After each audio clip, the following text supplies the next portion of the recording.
வீதி ஓரங்களில் இந்த மனித பிஞ்சுகள் வீசி எறியப்பட்டிருக்கும் காரணம் வாழ்க்கையில் வழிதவறி பிறந்ததாலோ, வறுமையின் கொடுமையாலோ, பெற்றவர்களுக்கு பெருஞ்சுமை என கருதப்பட்ட ஜீவன்களோ, எதுவாயினும் இவர்களும் நம்முடன் இந்த உலகத்தில் வாழ பிறந்து விட்டார்கள். இந்த பிஞ்சு மலர்களுக்கு அன்பு நீர் வார்க்கும் தோட்டம் எது? அதுதான் கருணை இல்லம்.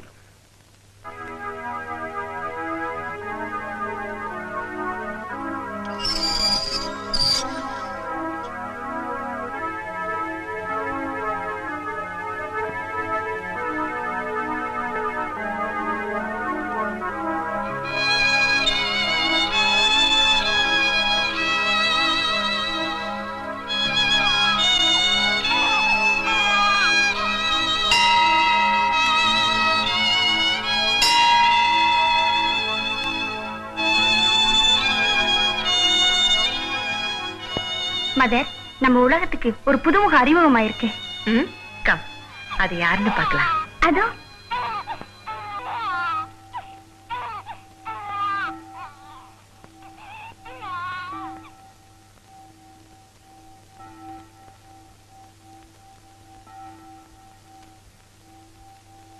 தாயே, இந்த தோட்டத்தில் புதிதாக பூத்திருக்கும் இந்த ஊனமுற்ற மலருக்கு உனது கருணை ராஜ்யத்தில் இடம் கொடுமா.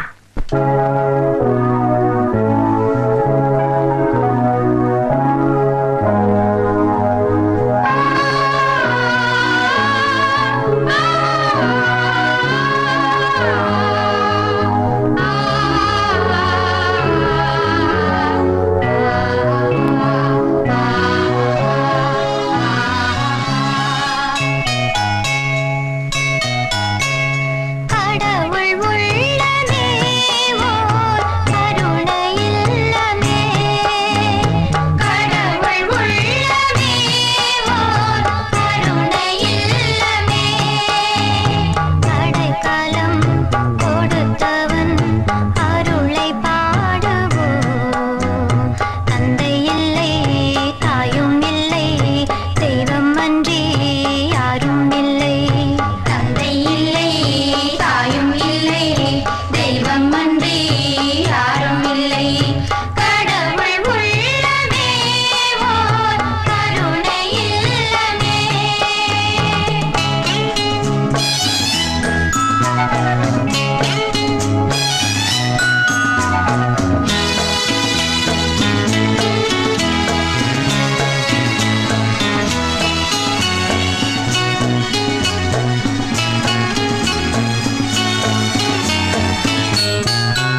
பிரேயர் முடிஞ்சு எல்லாரும் டிஃபனுக்கு போயாச்சு. மகாராணி கொண்டு வந்து கொடுத்தா தான் சாப்பிடுவீங்களோ? இந்த டிஃபன் யாரோ பெத்து உன்னை எங்க தலையில கட்டிட்டாங்க. நீ வந்து எங்க உயிரை வாங்குற. நானும் வந்து 2 வருஷமாச்சு. உன்னுடைய அடாவடித்தனத்துக்கு ஒரு எல்லையே இல்ல. வழக்கம் போல உனக்கு எப்ப தோணுதோ அப்ப தின்னு தொலை. சனியனே, உன்னை எல்லாம் உனக்கு மதர் கொடுக்குற செல்லம். அட்டெண்டன்ஸ் எடுக்க போறேன், முடிஞ்சா வந்து சேரு. என் கோமணத்தோட ஓடாதா ஒரு சமயம் போல இருக்காது. குளிச்சுட்டு ஓடுறாடா. ஐயோ, உன்னை பிடிக்கிறதுக்கு உன்ன மாதிரியே வரையுது. என்னது புது மெம்பரா? அம்பட்ட வாராவதியில அனாதியா அழுதுகிட்டு கிடந்ததான் போலீஸ் அனுப்பிட்டு வச்சாங்க. அடப்பாவுமே.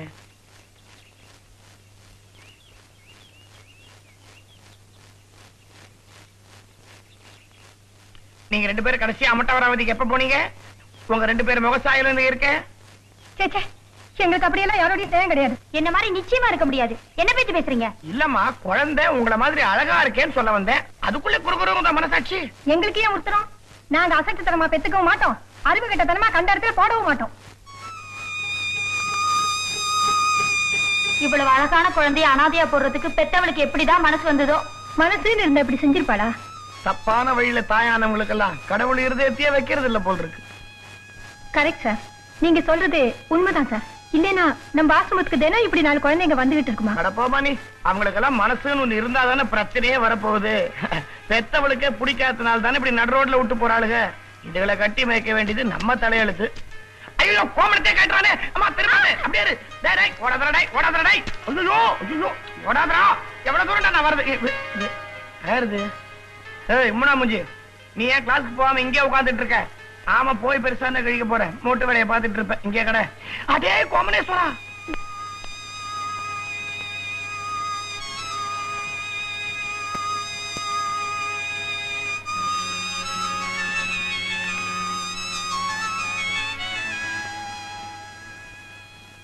அட்டெண்டன்ஸ் முடிஞ்ச உடனே விளையாடாம அவங்க உங்க கிளாஸ் ரூமுக்கு போகணும். Okay? Thomas? Yes miss. Anita? Yes miss. Fathima? Yes miss. Peter? JC பீட்டர்னு சொல்லுங்க. அதென்னடா ஜேசி பீட்டர்? ஜேசி என்னோட இனிஷியல். அதப்படி? எல்லாரும் ஜீசஸோட பிள்ளைங்கன்னு மதர் சொன்னாங்க, அதனால என்னோட பேரு ஜீசஸ் கிரைஸ்ட் பீட்டர். சரிப்பா, இனிமே நான் உன்னை அப்படியே கூப்பிடுறேன். உட்கார். சிறிய புஷ்பம்? இந்த பேர் எனக்கு பிடிக்கல மிஸ். நீ வளர்ந்து பெரியவளானதும் பெரிய புஷ்பம்னு கூப்பிடுறேன். உட்கார். சைமன்? எனக்கு வேற பேர் வைங்க. ஏ? என்ன சைமன் சைமன் கூப்பிடாம களிமண்ணுன்னு கூப்பிடுறா? யாரு? இவதான். நிறுத்து. அவதான் ஊமையாச்சு. எப்படி நான் சொல்லுவா? களிமண்ண பேசுற மாதிரி கையில பெசஞ்சு பெசஞ்சு காட்டாளே. அதெல்லாம் தப்பு. உன் பேர் என்ன? லில்லி. உட்கார். ஜான்?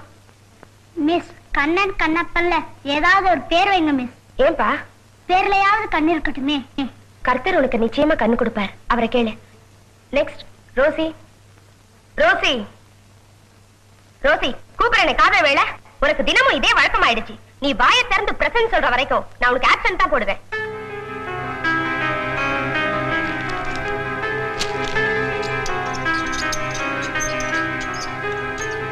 வர வர இந்த ரோசி செய்யற அட்டகாசம் பொறுக்க முடியல. கொழுப்பு அதிகமாயிடுச்சு. இவளை இப்படியே விடக்கூடாது. துமுறு ஜாஸ்தியா போச்சு. மதர்ட்ட சொல்லி கொட்ட தடக்கலாம். வாங்க. எஸ். சாரி மதர், அந்த ரோசி எங்களால கண்ட்ரோல் பண்ணவே முடியல. எல்லாரும் அலட்சியப்படுத்துறா. யார் சொல்றதையும் மதிக்க மாட்டேங்கிறா. கனிவோட கண்டிப்பு காட்டுங்க, அன்பால கட்டுப்படுத்துங்க. கனிவு காட்டினா அவ ஏத்துக்கிறதே இல்ல. அவ கூட நாள் பூரா அவஸ்தப்படுறது நாங்க தானே. இல்ல மதர், இந்த 300 குழந்தைங்களுக்கு இல்லாத ஒரு இடத்தை ரோசிக்கு மட்டும் ஏன் கொடுக்குறீங்கன்னு தான் தெரியல. ரோசியை பாத்துக்க வேற ஆளை ஏற்பாடு பண்றேன். நீங்க போலாம். I said you can go. Ruby, ஆயா தேவன்னு பேப்பர்ல விளம்பரம் கொடுக்க ஏற்பாடு பண்ணு.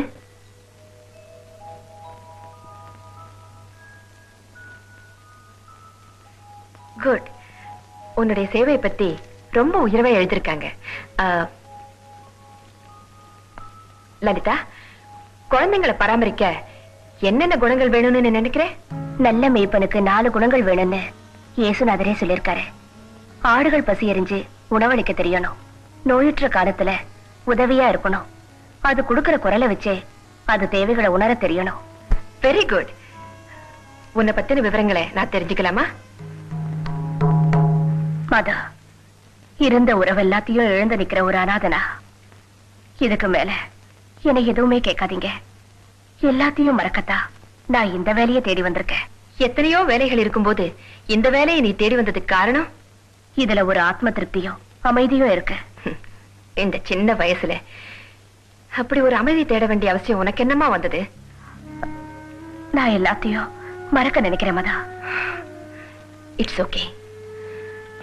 லலிதா, இந்த ரோஜா மலர்களை பார்க்கும்போது உன் மனசுல என்ன தோணுது? சின்ன வயசுல இத தலையில வச்சு அழகு பார்க்கணும்னு தோணுச்சு. வாழ்க்கையில வெறுப்பு ஏற்பட்டதுக்கு பிறகு ஆண்டவனுக்கு அர்ப்பணிக்கணும்னு தோணுச்சு. வாழ்க்கையே மாறி போனதுக்கு பிறகு இந்த அழகான மலருக்கு ஆயுள் ஒரு நாள் தானேன்னு வருத்தம் தொடுது. உயிரில்லாத இந்த மலர்களுக்காக உன் மனசுல இவ்வளவு இறக்கம் தோணுதுன்னா, உயிருள்ள இந்த ஆசிரம மலர்களுக்காக நீ எந்த தியாகத்தையும் செய்வ. இன்னிலிருந்து நீ வேலையில சேர்ந்துடலாம். தேங்க்யூ மதா.